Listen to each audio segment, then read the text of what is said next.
Hello po, magandang araw po sa ating lahat. Ngayong araw na ito ay ipapakita ko po sa inyo ang pagluluto ng biko. At ito na po ang ating mga sangkap na kakailanganin. Unang-una, 2 cups ng glutinous rice.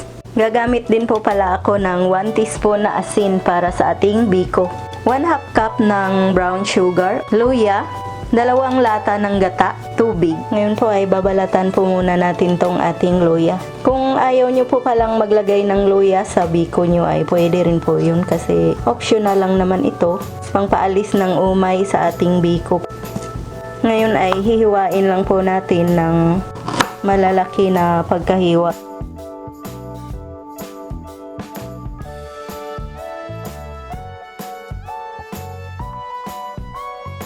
Ngayon po ay kukuha lang po ako ng kaldero para hugasan po muna natin yung ating glutinous. Ngayon po ay ihahalo po natin itong ating luya dito sa ating glutinous rice. Tapos naglagay na po ako ng tubig. Tapos itatago natin. Naglagay na po pala ako ng konting tubig kasi yung kalahating lata ng gata ay yun po ang isasabaw ko dito. Yung sobra ay gagawin ko siyang latik mamaya kapag luto na itong ating glutinous rice or malagkit na bigas. Nilakihan ko po ang paghiwa ng luya kasi para mas mabilis po siyang hanapin kapag luto na yan. Ngayon ay tatakpan na po natin to para maisalang na po natin sa ating stove. Pahihinaan lang po natin ang ating apoy para hindi po masunog yung ating malagkit na bigas. Tapos, hihintayin lang po natin ng mga 20 minutes na maluto po yung ating malagkit na bigas. Tapos, i-check po natin mamaya pagkalipas po ng 20 minutes. Ngayon po ay i-check na po natin itong ating malagkit na bigas kung luto na. So, ayan na po, luto na po siya. Ngayon ay tatanggalin na po natin itong ating luya para hindi po natin mangunguya itong ating luya. Kaya, kailangan po nating tanggalin. Yung amoy lang naman po ng luya ang gusto natin na dumikit dito sa ating malagkit na bigas. Ngayon ay off na po yung ating stove. Ang susunod nating gagawin ay gagawa tayo ng latik sa ating biko.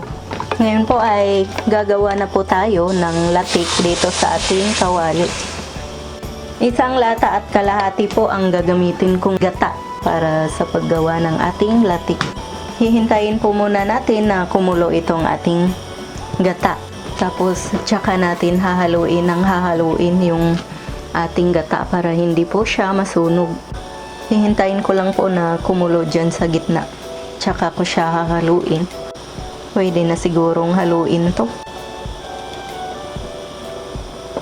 Basta wag nyo lang pong iwan ang kumukulong gata nyo para hindi po siya masunog. Tapos, yung langis po niya ay yun po ang gagawin nating latik. Ipapakita ko po sa inyo kung paano po gagawin mamaya kapag medyo tumuyo na po itong ating gata. Kaya ko po nilakasan yung apoy para mas mabilis po siyang magiging latik. Kasi kung mahina po yung apoy nyo, matagal po. Hihintayin ko po muna na medyo tumuyo siya ng konti, tsaka ko po hahaluin ulit. Pag ganito na po katuyo ang gata nyo ay hahaluin nyo lang po ng hahaluin. Malapit na po itong magiging latik kasi medyo tumuyo na po siya. Tapos pwede na po nating hinaan ng konti ang ating apoy para hindi po masunog ang ating latik. So, ayan po, medyo nakikita nyo na po na mayroon siyang langis na lumalabas. Yan, medyo malapit na po siyang magiging latik. Ngayon po ay okay na po itong ating latik. Tatanggalin na po natin to. Tapos, iiwan po natin yung langis dyan sa loob ng kawali. Kukuha lang po ako ng lalagyan.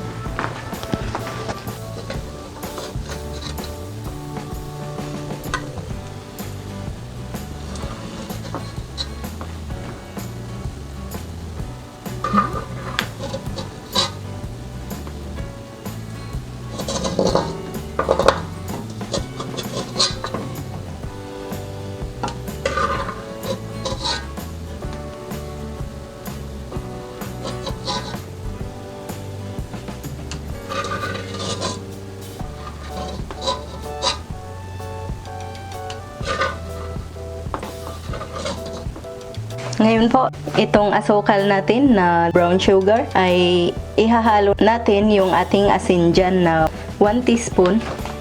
Tapos haluin natin. At ito po ang gagamitin natin para sa ating paggawa ng latik. Sisindihan na po natin uli itong ating stove. Tapos ilalagay na po natin ang ating brown sugar.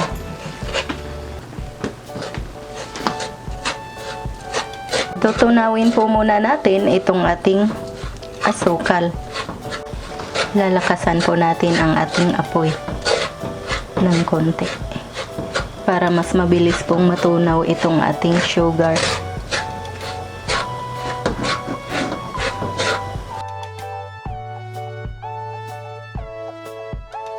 Ngayon po ay unti-unti na pong natutunaw yung ating asukal. Tapos yung langis na sinipsip kanina ng ating asukal ay unti-unti na po siyang lumabas uli.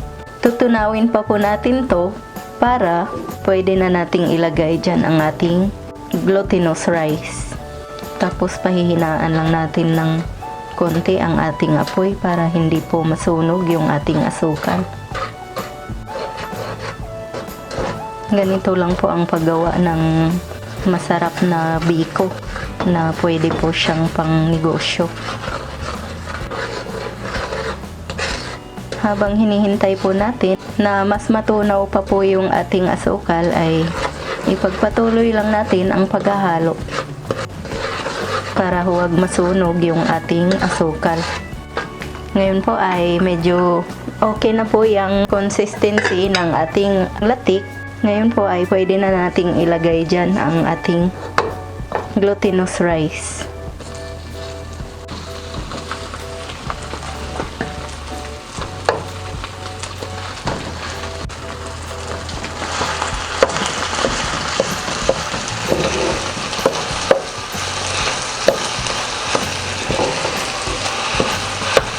Tamang-tama po yung ating asukal na nailagay. Hahaluin lang natin. Kung mas marami po yung gata nyo ay damihan nyo po sa paglagay para hindi siya dry. Ngayon po ay luto na ang ating biko. Hahanguin na po natin.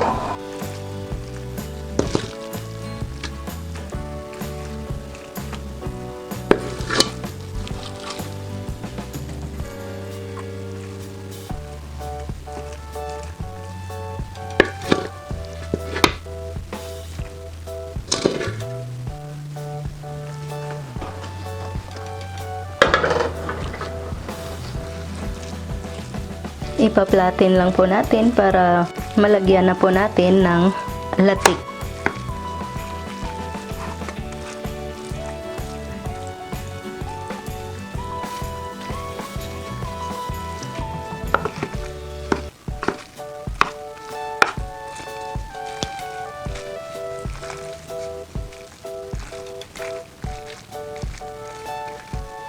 Kunti lang po pala itong niluto ko kasi ako lang po ang kakain nito.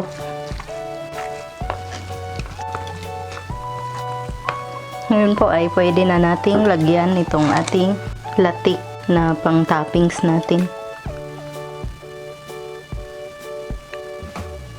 Kung ayaw nyo po nitong maglagay, pwede rin po, huwag nyo nang lagyan. Pero masarap din to.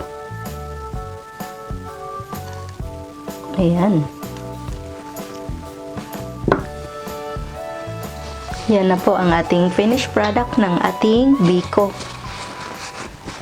Ito na po ang ating finished product ng biko na ginawa ko po. Sana po ay magustuhan nyo ang reseping ito. Sana ay mag-like, mag-subscribe at mag-share po kayo. At paki-click na rin po ang aming notification bell para updated po kayo lagi sa aming mga bagong video. Maraming salamat po sa inyong panonood. Ito po ang inyong Ate Mayang na nagsasabing mabuhay!